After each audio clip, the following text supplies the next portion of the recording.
BNP chairperson দেশনেত্রী বেগম খালেদা জিয়া এবং জনাব তারেক রহমানের রোগমুক্তি ও সুস্থতা কামনায় চট্টগ্রাম মহানগর বিএনপির নির্দেশনা মোতাবেক ৯ নং উত্তর পাহাড়তলী ওয়ার্ড বিএনপির অঙ্গ ও সহযোগী সংগঠনের দোয়া ও ইফতার মাহফিল অনুষ্ঠিত হয়।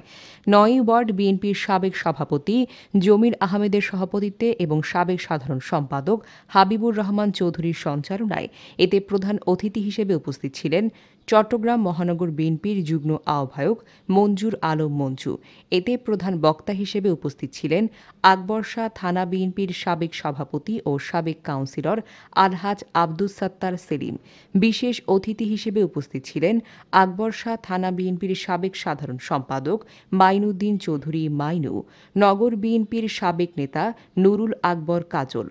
রেহান উদ্দিন প্রধান,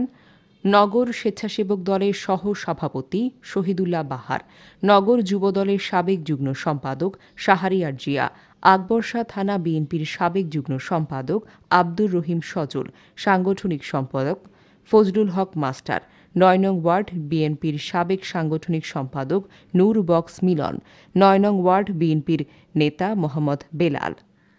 আকবর শাহ থানা যুবদলের সাবেক সদস্য সচিব ইলিয়াস খান, আকবর শাহ থানা স্বেচ্ছাসেবক দলের আহ্বায়ক হাসান মাহমুদ, ৯ নং ওয়ার্ড যুবদলের সাবেক আহ্বায়ক মোহাম্মদ ইউনুস, মহিলা দলের নেত্রী সখিনা বেগম, নার্গিস বেগম সহ বিএনপির অঙ্গ ও সহযোগী সংগঠনের শত শত নেতাকর্মীগণ।